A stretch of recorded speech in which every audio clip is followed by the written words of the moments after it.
IPL చరిత్రలోనే అతిపెద్ద పోరు గురించి ఇప్పుడు మనం మాట్లాడుకోబోతున్నాం. Mumbai Indians versus Chennai Super Kings. ఇది కేవలం ఒక క్రికెట్ మ్యాచ్ కాదు, ఇది ఐపీఎల్ యొక్క ఎల్ క్లాసికో. ఇద్దరు టైటాన్స్ ఢీకొన్నప్పుడు అసలు ఆట మైదానంలో కన్నా మైండ్లోనే ఎక్కువ జరుగుతుంది. అవును, ఇదే అసలైన ప్రశ్న. కేవలం ప్లేయర్స్ ఫామ్ మాత్రమే కాదు, గ్రౌండ్లో తీసుకునే వ్యూహాత్మక నిర్ణయాలు, కెప్టెన్సీ, టీమ్ డెప్త్, ఇలాంటి ఎన్నో విషయాలు గెలుపోటములను శాసిస్తాయి. సో ఈ విశ్లేషణలో మనం సరిగ్గా ఆ వ్యూహాలనే లోతుగా పరిశీలిద్దాం. మనం ఈ విశ్లేషణను ఎలా చెయ్యబోతున్నామంటే, ముందుగా రెండు టీమ్స్ స్క్వాడ్లను చూద్దాం. ఆ తరువాత వారి బ్యాటింగ్, బౌలింగ్ బలాబలాలను పోల్చి చూద్దాం. చివరగా లీడర్షిప్ ఎలా ఉంది, ఇంకా మ్యాచ్ను మలుపు తిప్పగల కీలకమైన ప్లేయర్ బ్యాటిల్స్ ఏంటో విశ్లేషిద్దాం. సరే, మన విశ్లేషణ మొదలు పెడదాం. ఏ వ్యూహానికైనా పునాది ఎక్కడుంటుంది? జట్టు కూర్పులోనే కదా. సో ముందుగా రెండు టీమ్స్ ఫుల్ స్క్వాడ్స్ మీద ఒల్లుక్కేద్దాం.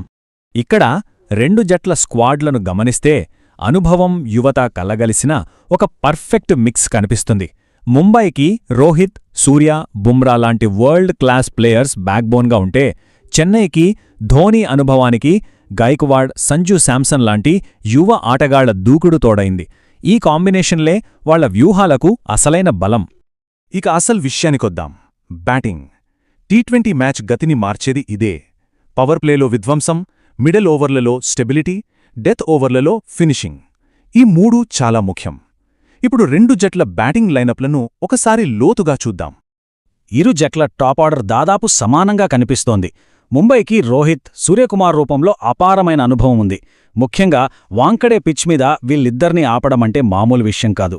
మరోవైపు చెన్నైలో గైక్వాడ్స్ క్లాసీ బ్యాటింగ్కి సంజూ శాంసన్, బ్రెవిస్ లాంటి వాళ్ల పవర్ హిట్టింగ్ తోడవుతుంది. మిడిల్ ఆర్డర్, ఫినిషింగ్ విషయానికొస్తేనే అసలు మజా ఉంటుంది. ఇక్కడే మ్యాచ్లు టర్న్ అవుతాయి. ముంబైకి హార్దిక్ పాండ్యా రూపంలో ఒక వరల్డ్ క్లాస్ ఫినిషర్ ఉన్నాడు. కాని చెన్నై దగ్గర శివం దూబే ఉన్నాడు. ఇతను స్పిన్ను అద్భుతంగా ఆడగలడు, పేసర్లపై ఎదురుదాడి చేయగలడు. సర్ఫరాజ్ ఖాన్, ఓవర్టన్ ఢాకతో వాళ్ల బ్యాటింగ్ లోతు ఇంకా పెరిగింది. రెండు వైపులా బ్యాటింగ్ లైనప్లు ఎంత బలంగా ఉన్నప్పుడు మ్యాచ్ గెలిపించేది బౌలింగే. సో ఇప్పుడు వాళ్ల బౌలింగ్ ఆయుధాగారాలను చూద్దాం. ఇక్కడ ముంబై పేస్ దాడికి, చెన్నై వ్యూహాత్మక వైవిధ్యానికి మధ్య పెద్ద యుద్ధమే జరగనుంది. ముంబై అసల్ బలం వాళ్ల పేస్ అటాక్లోనే ఉంది. జస్ప్రీత్ బుమ్రా, ట్రెంట్ బోల్ట్ వీళ్ళిద్దరూ ప్రపంచంలోనే అత్యుత్తమ పేస్ ద్వయాలలో ఒకరు. వాంకడేలో కొత్త బంతితో బౌల్ట్ స్వింగ్, డెత్ ఓవర్లలో బుమ్రా యార్కర్లు ముంబైకి అతిపెద్ద ఆయుధాలు. చెన్నై పేస్ అటాక్లో వెరైటీ ఉంది, కాని బుమ్రా లాంటి ఒక మ్యాచ్ విన్నర్ లేని లోటు స్పష్టంగా కనిపిస్తోంది. ఇక స్పిన్ విభాగానికి వస్తే ఇక్కడ చెన్నైదే పైచేయి అనిపిస్తోంది. నూర్ అహ్మద్, రాహుల్ చాహర్, శ్రేయస్ గోపాల్ ఇలా ముగ్గురు క్వాలిటీ స్పిన్నర్లున్నారు. వాంఖడేలో మంచు ప్రభావం ఉన్నా సరే, మిడిల్ ఓవర్లలో పరుగులు కట్టడి చేయడానికి ధోనీ వీళ్లను ఎలా ఉపయోగిస్తాడో చూడాలి. ఈ విషయంలో ముంబై కొంచెం బలహీనంగా కనిపిస్తోంది. ప్రతి పెద్ద మ్యాచ్లో కొన్ని చిన్న చిన్న యుద్ధాలు జరుగుతాయి. ఆ యుద్ధాల్లో గెలిచిన వాళ్లే అసలైన విజేతలు. ఇప్పుడు మనం చూడబోయేది అలాంటి ఒక కీలకమైన పోరాటం. ఇది మొత్తం ఇన్నింగ్స్నే మార్చేయగలదు. ఒకవైపు ముంబై ఇండియన్స్ బ్రహ్మాస్త్రం జస్ప్రీత్ బుమ్రా.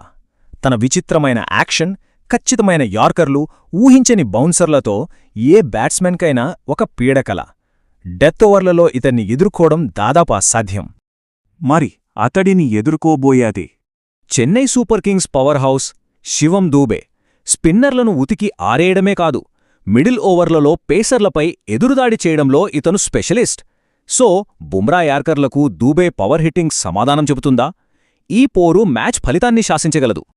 ఆట కేవలం నైపుణ్యాల గురించి మాత్రమే కాదు, నాయకత్వం, వ్యూహాలు, జట్టు లోతు ఇలాంటివి స్కోర్బోర్డ్లో కనిపించవు, కాని ట్రోఫీలను గెలిపిస్తాయి. ఇప్పుడు ఈ కనిపించని ప్రయోజనాలనొకసారి చూద్దాం. జట్టు లోతును చూస్తే చెన్నైకి స్పష్టమైన అడ్వాంటేజ్ కనిపిస్తోంది. రెండు జట్లలోనూ ముగ్గురు వికెట్ కీపర్లున్నారు, అది కామన్. కానీ చెన్నై స్క్వాడ్లో నలుగురికి పైగా ఆల్రౌండర్లుండటం వారికి పెద్ద ప్లస్. ఇది ధోనీ, గైక్వాడ్లకు బౌలింగ్ మార్పులు చేయడానికి, బ్యాటింగ్ ఆర్డర్ను మార్చడానికి చాలా ఫ్లెక్సిబిలిటీ ఇస్తుంది. ముంబై ఇండియన్స్ నాయకత్వం ఒక ఇంట్రెస్టింగ్ కాంబినేషన్.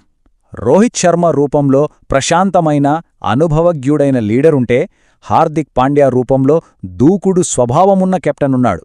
ఈ అనుభవజ్ఞుల కోర్ టీం కష్టమైన పరిస్థితుల్లో ఒత్తిడిని తట్టుకోవడానికి బాగా హెల్ప్ అవుతుంది. ఇక చెన్నై సూపర్ కింగ్స్ విషయానికొస్తే అంతా ఒక్కరి చుట్టూనే తిరుగుతుంది. మహేంద్ర సింగ్ ధోని. కెప్టెన్సీ బ్యాండ్ గైక్వాడ్ చేతిలో ఉన్నా రిమోట్ కంట్రోల్ మాత్రం ధోని దగ్గరే ఉంటుంది. అతని వ్యూహాత్మక పదును, గైక్వాడ్ ప్రశాంతమైన నాయకత్వం, ఈ కాంబినేషన్ చెన్నైని ఎప్పుడూ ఒక ప్రమాదకరమైన జట్టుగా మారుస్తుంది. సరే, ఇప్పటిదాకా మనం చేసిన విశ్లేషణను ఒకచోటికి తెద్దాం. ఇరు జట్ల బలాబలాలను చూశాం. ఇప్పుడు మ్యాచ్ను డిసైడ్ చేసే కీలకమైన అంశాలేంటో ఫైనల్గా చూద్దాం. హెన్రీ మిన్స్బర్గ్ చెప్పినట్టు ప్లాన్స్ పేపర్ మీద అద్భుతంగా ఉండొచ్చు, కానీ అసలైన విజేత ఎవరంటే మైదానంలో పరిస్థితులకు తగ్గట్లుగా తమ వ్యూహాన్ని మార్చుకోగలవాళ్లే. ఈ మ్యాచ్ కూడా దానికొక పర్ఫెక్ట్ ఉదాహరణ కాబోతోంది. సో, చివరిగా ప్రశ్న ఒక్కటే. వాంఖడేలో జరగబోయే ఈ యుద్ధంలో బుమ్రా బౌల్ట్ల పేస్ గర్జిస్తుందా, లేక ధోని చాణక్యం చెన్నై బ్యాటింగ్ లోతు ముందు ఆ పేస్ బౌలింగ్ తలవంచుతుందా? సమాధానం కోసం మ్యాచ్ వరకు ఆగాల్సిందే. ఈ విశ్లేషణ మీకు నచ్చిందనే అనుకుంటున్నాం. ధన్యవాదాలు.